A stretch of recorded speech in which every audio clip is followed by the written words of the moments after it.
Estudar a Bíblia, estudar a Bíblia, estudar a Bíblia na escola dominical. Estudar a Bíblia, estudar a Bíblia, estudar. Queridos e amados irmãos, caros professores da Escola Dominical, é com muita alegria que eu saúdo com a paz do Senhor.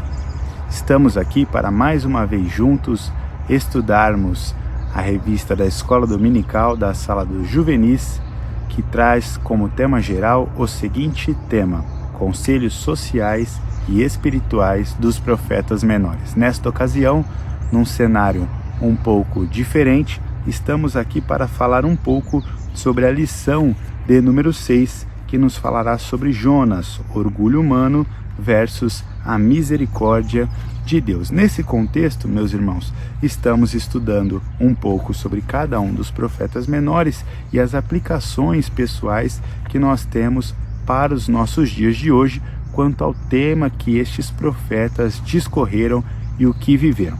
Quanto à lição de número 6, o nosso texto áureo está baseado no livro dos Salmos, o capítulo de número 86 e o verso de número 5, que nos diz assim: Pois tu, Senhor, és bom e pronto a perdoar, e abundante em benignidade para com todos os que te invocam. Vejam, meus irmãos, que a condição para que nós possamos, portanto, obter o perdão em prontidão do nosso Deus e a sua benignidade abundante é de que nós o invoquemos, ou seja, a todos que o invocarem está condicionado ou está explícito a vontade de perdoar e a sua abundância benigna.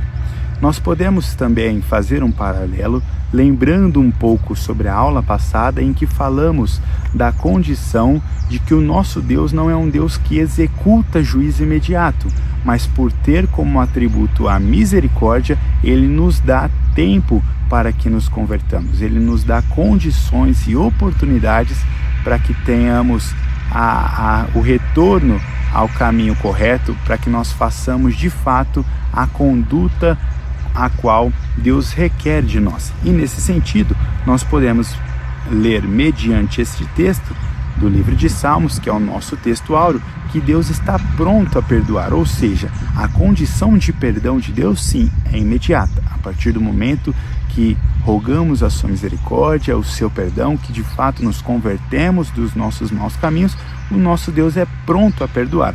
Mas o seu juízo não é imediato. O seu juízo nos dá, antes de ser executado, a oportunidade da conversão. Dentre os objetivos dessa lição de número 6, nós temos o objetivo de declarar a graça e a misericórdia divina, situar a correção como um ato de amor e dizer que a mensagem da redenção é para todos. A nossa leitura bíblica em classe está baseada no livro do profeta Jonas, do capítulo de número 2, verso 1 ao verso de número 10. A nossa introdução nos diz assim: imagine falar de Deus para quem prejudicou você e sua família. Essa era a missão do profeta Jonas.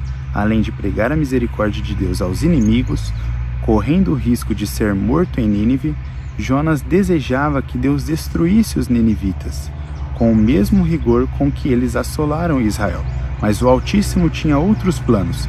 Embora não entendamos no momento, devemos obedecer à vontade de Deus. Contrariá-la é escolher o caminho mais difícil, pois de uma forma ou de outra, ele nos guiará ao objetivo final.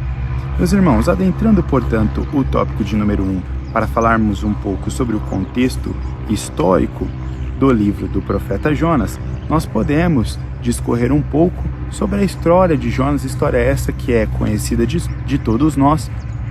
O profeta é chamado por Deus para levar uma mensagem a Nínive, povo este, os ninivitas, que assolavam Israel de uma maneira brutal.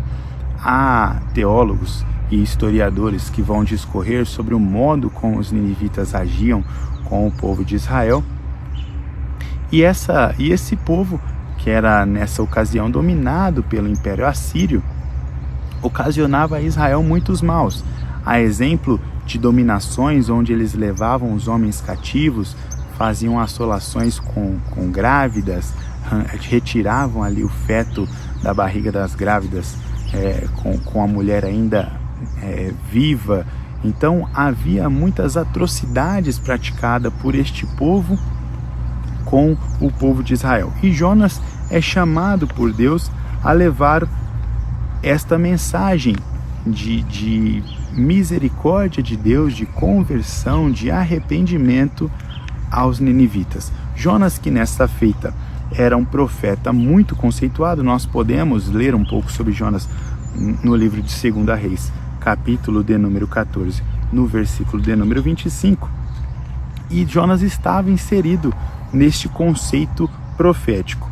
Ele tinha que levar esta palavra aos ninivitas, e o império assírio era um império que dominava mundialmente. Nesta feita, neste contexto histórico ao qual Jonas estava inserido, o império assírio era o que praticava a dominação. E vejam só, os irmãos, que a tarefa atribuída por Deus para que Jonas executasse era uma tarefa que, talvez humanamente pensada, não fosse de fácil execução, uma vez que Jonas deveria pregar a uma nação que assolava o povo de Deus, uma nação que assolava os seus conterrâneos, os seus amigos, os seus familiares. Jonas estava inserido num contexto de dominação assíria, uma nação que dominava mundialmente, e este povo ninivita era um povo que era carrasco de Israel, ou seja, levar uma palavra a estes homens, palavra de Deus de misericórdia, era uma tarefa um tanto quanto árdua. E Jonas, portanto, ele toma a escolha de não executar, portanto, a tarefa como Deus havia lhe ordenado, de ir a Nínive, e toma a escolha de ir a outra cidade.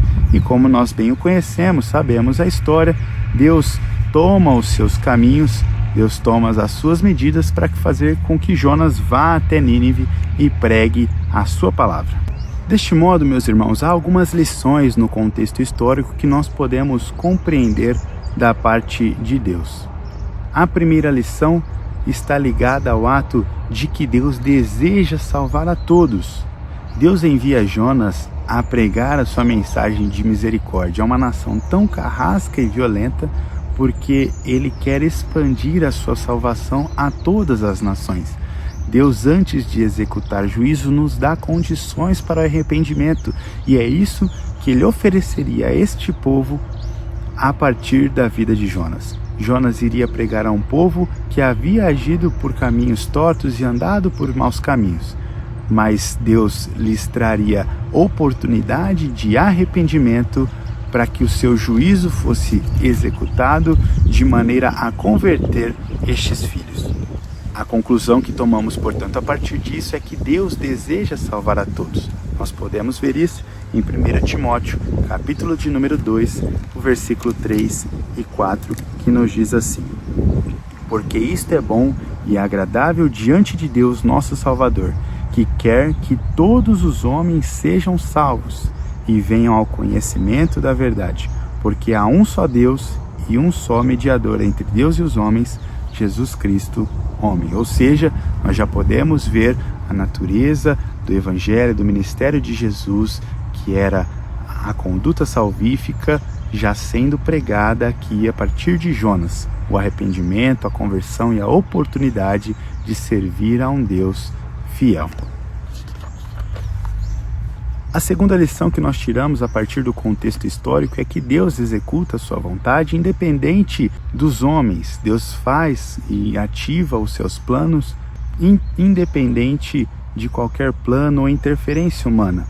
Nós podemos ver essa evidência a partir do momento em que Jonas escolhe não prosseguir conforme Deus lhe ordenara, mas fazer de acordo com sua própria vontade, ir para o lado oposto a Nínive, para a cidade mais longe de Nínive possível. Jonas toma um barco, um navio e vai.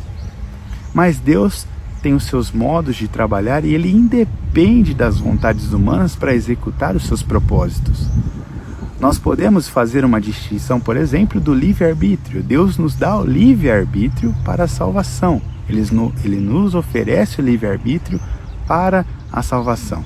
Ele nos dá o livre-arbítrio, a condição de escolha para sermos ou não salvos. Mas quanto ao chamado de Deus, quanto à execução da sua obra, isto sim é irrecusável. Caso o Senhor levante a sua vida para fazer e agir conforme o seu propósito e a sua obra, Deus o fará independente da sua vontade. Deus o executará independente do seu querer. Deus, ele é poderoso para executar e fazer findar-se os seus planos, independente da natureza ou condições humanas. O tópico de número 2 nos falará um pouco sobre a estrutura do livro de Jonas. A estrutura deste livro pode ser subdividida em 4 condições. A primeira divisão nos fala um pouco sobre o chamado e a desobediência de Jonas. Como nós bem o dizemos, Deus levanta este servo fiel, era um profeta conceituado, um homem que era reconhecido neste conceito de ministério profético, mas é levantado por Deus a levar uma palavra a uma outra nação. Mas quando sabe que vai pregar a uma nação, aos ninivitas, nação esta que havia assolado Israel, Jonas, ele tenta romper com esta aliança que tinha com Deus. Ele tenta fugir aos planos de Deus e não executar o seu propósito. Mas Deus, que é poderoso para findar e fazer seguir os seus planos, o vento, na verdade, quem sopra é o nosso Deus. Deus toma as medidas que ele executa para fazer com que Jonas vá até Nínive e pregue a este povo. O orgulho de Jonas o fazia não querer ir até lá. O orgulho de Jonas não via condições para que Deus desse àquela nação possibilidade de arrependimento. O sentimento que Jonas carregava era que Deus deveria executar juízo, ser assim como eles foram com Israel.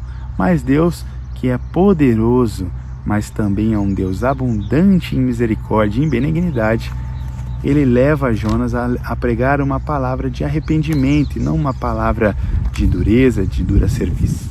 A segunda divisão do livro nos falará sobre a intervenção que Deus faz para que Jonas execute o plano que Deus havia traçado. Nós temos que entender a partir deste ponto que nós somos apenas instrumentos na mão de Deus.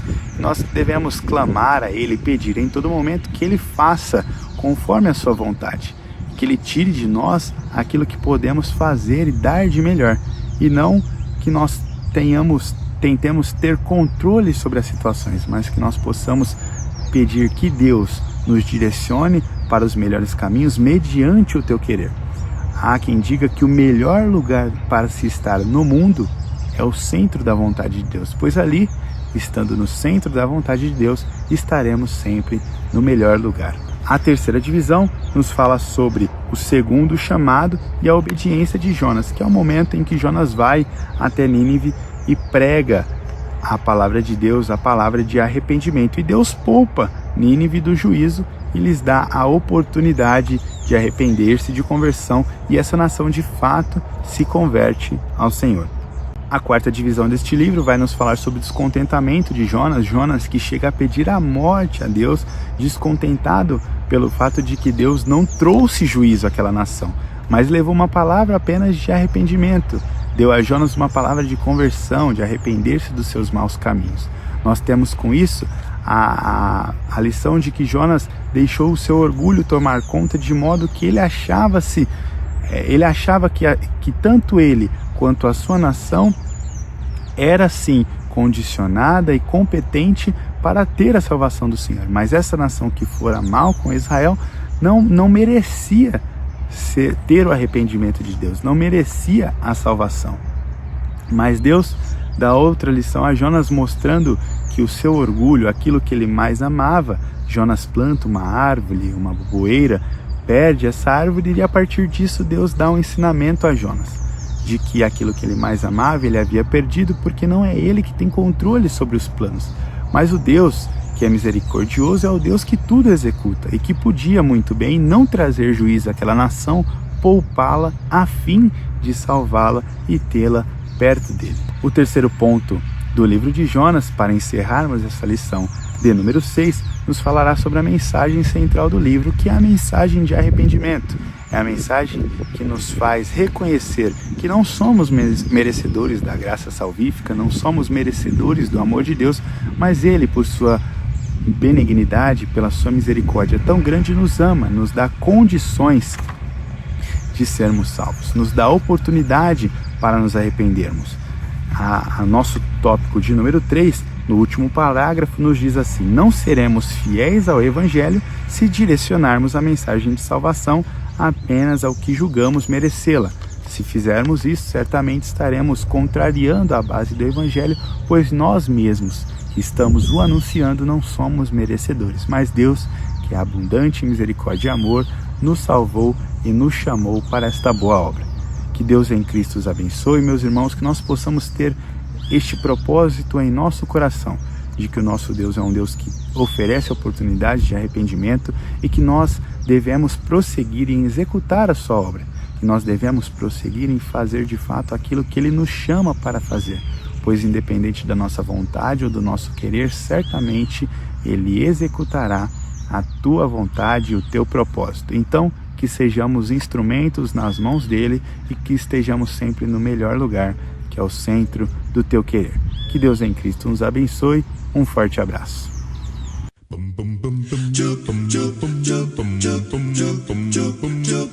Estudar a Bíblia, estudar a Bíblia, estudar a Bíblia na escola dominical.